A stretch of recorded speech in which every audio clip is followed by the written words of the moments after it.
Hey guys, so I'm on lunch break from my schoolwork. Um, so I'm gonna read as much as I can before my time runs out. So,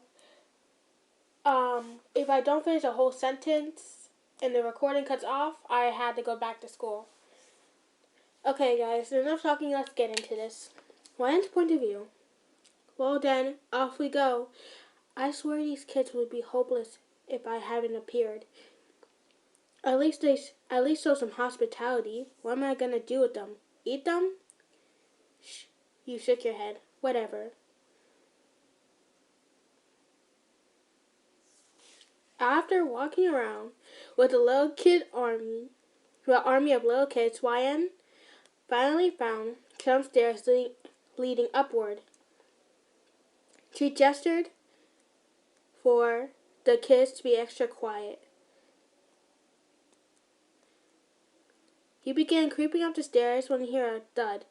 Sorry, a little girl said. She tripped. She threw her hands up in the air. Oh my gosh. Then she rolled her eyes and turned around. What part of don't you get? Who's there?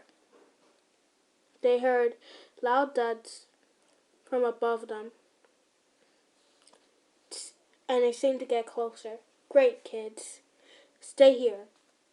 With that, YN ran up the stairs to confront the people interfering with her plans. YN's point of view. Dang those kids. Can't trust them to do anything right. Now I gotta beat the shit out of some old bastards. As you were lost in your thoughts, you hear footsteps. You hear a loud footsteps stop, and you looked up, smiled, and waved hi. You used a quirk to bring two flies out of the ground, enough to reach their face, and sprayed some purple mist, causing them to pass out. Bye. You walked back to your little army and motioned them to follow you. You stopped for a bit. Please be quiet this time. Then continued to go up the stairs. You reached the first floor and gestured for the kids to stop moving and crouch. You checked to see if there are any people there, and unfortunately, there was 20. Yay. Inside YN's brain. Plan 1. I can make their ears bleed, but that would take too long and they will notice. Fail. Plan 2. Use my quirk to send up a wall of earth and make the kids run out. Or they could have a person with a strength quirk or a manipulator quirk. Fail. Alexa, stop. Sorry about that, guys. Alexa. Plan 3. To control a video device with your voice. Sorry for that background noise, guys. My device over here went off, and I tried to keep on reading, but that just kept going on and on, so I had to pause the recording. So ignore that. Plan 3. I could make the floor collapse and have all of them fall down to the second story. They would probably die, but that's not my concern at the moment. Then I can make a floor for the kids to go across. Success.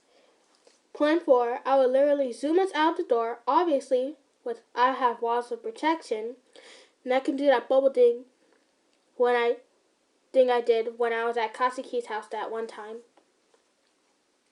Katsuki, I wonder how he's doing. I feel bad about earlier, but Uncle Zawa is stronger than him at the moment.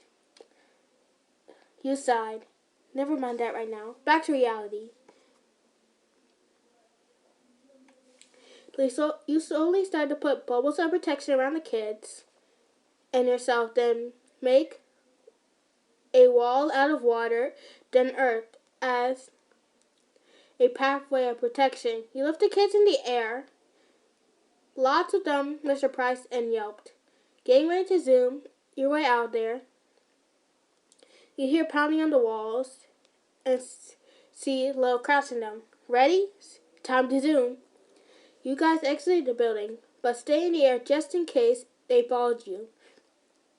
You fly around a bit. Then you realize you barely knew where you were. Fuck. Some kids gasped at your words. Ooh, you said a bad word. Shut up. I don't have time for you kids. You looked around and saw a big building. Not just any building. It was a big it was the building next to you to a bakery that you and your brother were going to. You flew down there and left the kids safely land first, then proceeded to do the same. YN, you hear a masculine voice call. He froze. I didn't expect to meet back up with him so soon. Kidnap me again, please. You turn around slowly only to be picked up and blown away. Literally, he freaking threw you. Vlad Sensei, you screamed. He had no time to react, so he couldn't use the quirk to stop you from falling. 1 second, you hear some near explosions nearby, and in another direction, you're in a person's hands. Katsuki, he looks down at you, then looks away, uninterested. The boy holds grudges, I see. What would it take you to forgive me? Nothing, you smiled. So you forgive me? But as soon as that thought faded, no. I said nothing, because you can't do nothing that would make me ever forgive you. I'll remember this forever. I have it in my history book. Inhale. Great. Alright, chapter 16, part 1. Wyan's point of view. By the way, where were you this whole time? He asked. I was busy getting kidnapped, saving kids' butts, then beating kidnappers' butts so I can escape with the little kiddos. You rolled your eyes. You didn't let them go off easy, did you? You looked at him questioningly. No. By the way, it seems that he had grown a little bit of attitude these past months, he smirked. Courtesy of being friends with you, he glared. Don't test me, I'm seriously going to drop you. Your sweat dropped. Your strep dripped. Where are we even going? You were bored. It was going to take a long time to get to wherever you were going. Home, duh. Oh. Suddenly you were dropping. What the fuck? Bakugo laughed. Why chill? Then continued to laugh. Why do I always forget I have a quirk? You use your quirk to make the ground go up in one spot, catching you, but letting Katsuki fall. Eh? YN, he laughed. You were the one who said you're gonna drop me. This is for my safety. You basically hear his growls. Oh, pipe down, you freaking chihuahua. He uses the explosions to save his butt. You made a slide and slid down to where he stood. I actually prefer Pomeranians. Then he flicked your forehead to the side. Ow, you freaking... Oh, please. I'm being nice. If it were anyone, they'll be in their grave right now, ungrateful brat. Says you, mister. I like to yell at my parents and call them names because I can. Can't be telling me nothing. He mumbled the last part. He turned his head to look at you. Did you say something? You shook your head. No.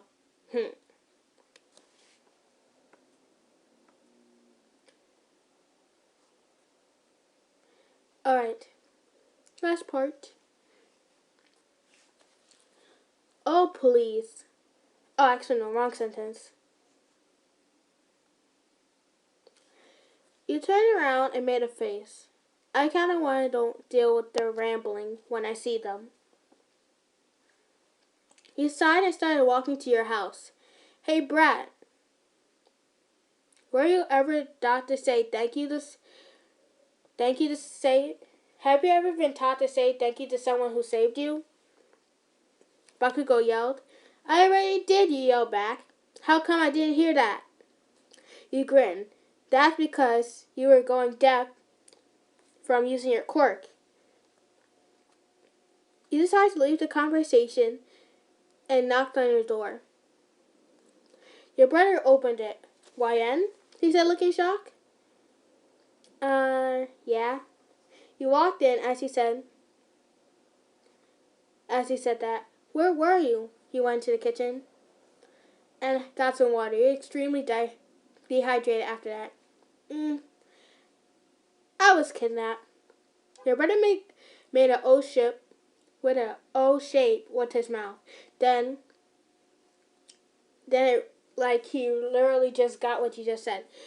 What? Kidnapped by who? That's what I just said, and I don't know. Not like I care though. I beat them all up anyways. He face palmed. Of course you did. Anyone else was there? You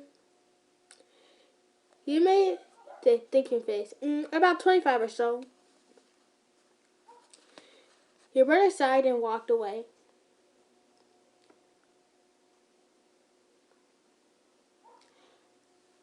There was a knock at the door. You got up and opened the door to only find Bakugo there. You two stared at each other. Fudge. You ran up to your room as fast as you could. You got into your room and locked the door and barricaded it. Bakugo was pounding his fist at the door. YN, open the door now, or God help me, I will blow this down. I will blow this door down. But all my animals would go in there, and it'll go up in flames. He threw the door open, just as Bakugo flew through the air. After breaking this continuous cycle, thankfully, he dodged it in time. You used a little of your power to open the window. Then, the previous event happened again.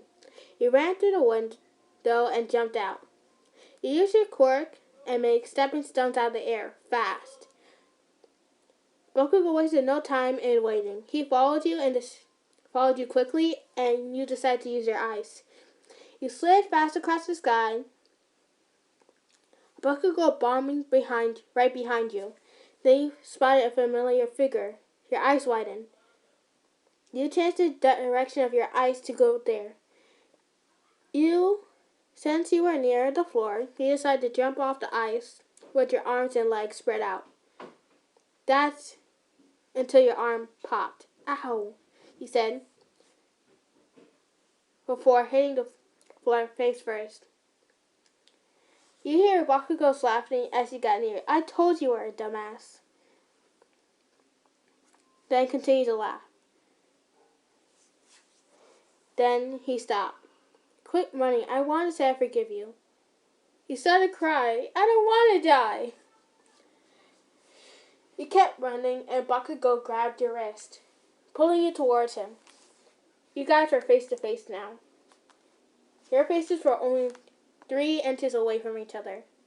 Listen, dumbass, I said I forgive you. Quit running. So you're not going to kill me? Yeah, I'm not going to kill you.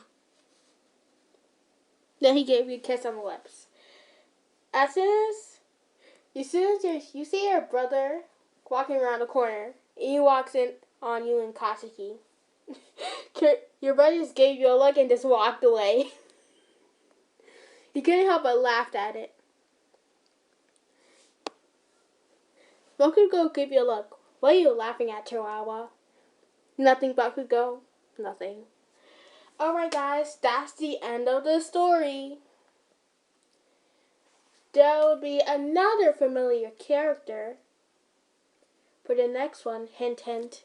Anyway, guys, hope you have a nice day. Bye.